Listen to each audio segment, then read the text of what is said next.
What's going on, y'all? Today we got, did Isiah Thomas really say this about Michael Jordan? Might to get more deep into the Isiah Thomas Michael Jordan beef. Yeah, man. The last reaction will be at the end of the video. Stay tuned for that. All links in the description.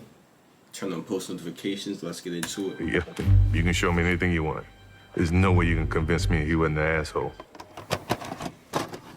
My fault. My fault. Let me act like I know. Heaven's the channel. Anyway, but before we dive into today's episode, let me ask you guys for a small favor. Please subscribe to the channel and like the video if you enjoy the content. And I would say, without any more blah blah, I haven't said that in a while. Let's get right into it.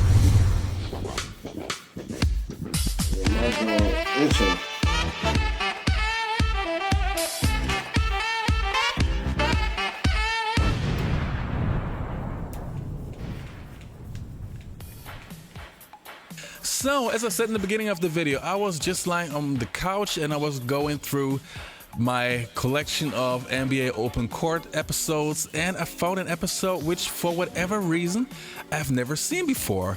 I think I've seen like tiny bits of it, but I've never seen the full episode. It was called, let me think, it was Clutch Moments. I don't know if you know the episode, but yeah, I haven't heard about that episode before. And gotta check these shits out. At the end, there was a segment which was called the top 5 clutch moments of all time.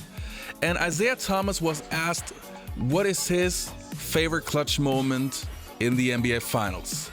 And this is what he had to say. Game's over. I'm gonna go with Jordan.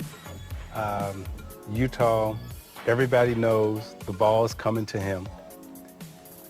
All eyes are on him. He's gotta get a shot.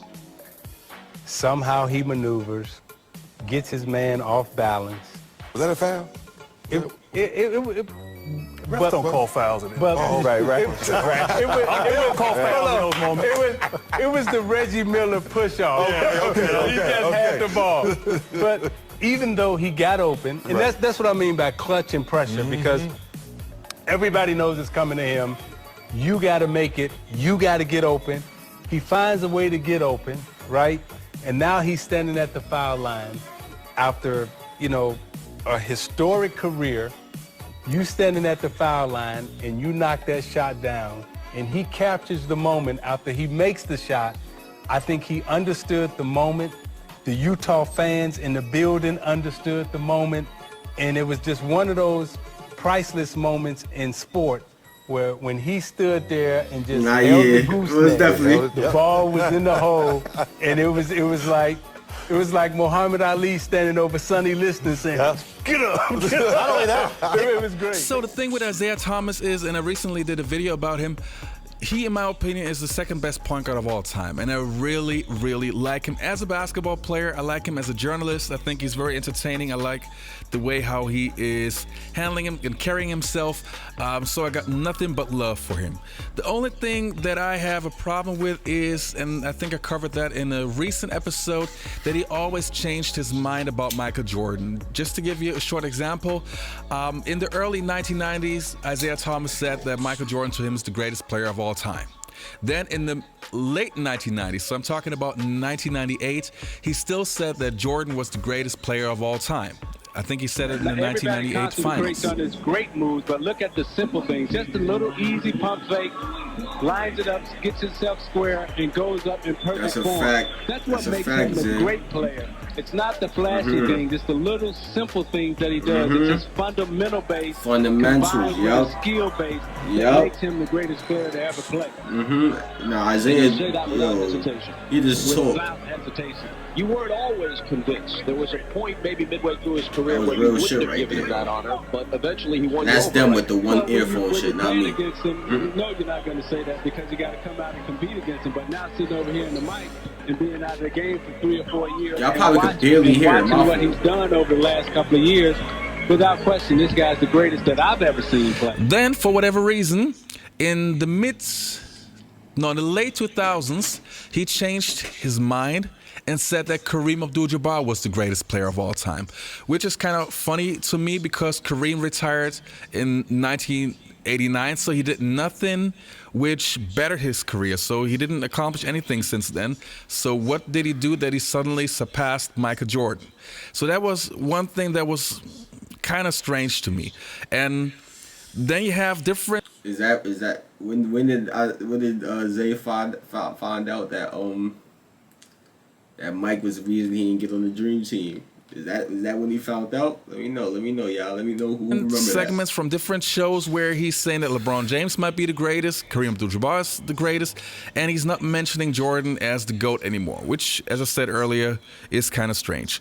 But that doesn't take away of Isiah Thomas being a sensational basketball player and also being a great analyst and TV person. So, but the clip that we just took a look at, to me, I was very surprised because that clip has to be like from 2014 to 2015. So before the Last Dance documentary where the beef with Jordan and Isiah Thomas started to escalate.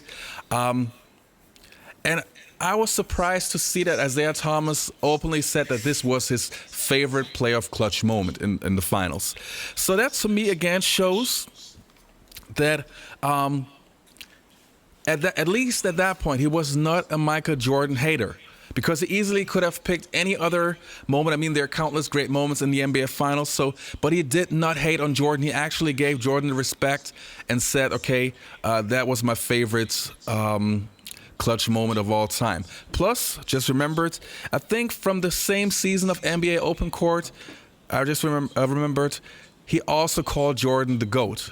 So that again is Isiah Thomas, which changing his mind every once in a while. I don't mind Michael Jordan saying, I didn't want Isiah to be on the Dream Team. Are you feeling better now that it's come out, Isiah? Well, Ernie, it's been a while. It's been on my mind, for about, 25 years right now. Does it feel like a weight is being lifted off of you? Well, yeah, because I finally get to talk about it and just, the whole Dream Team experience. And again, I got no problems with, the greatest player to ever play, say he don't want to play with me, or, the greatest player to ever play. But at least that shows to me that Isiah Thomas was able to give Jordan his credit, and which we also covered in my recent episode. Jordan also considered Isiah Thomas to be the second greatest point guard of all time. I respect Isiah Thomas's talent. To me, the best point guard of all time is Magic Johnson, and right behind him is Isiah Thomas. To me, as a fan, especially of the 1980s and 1990s, I just wish they could sit down and clear out the differences.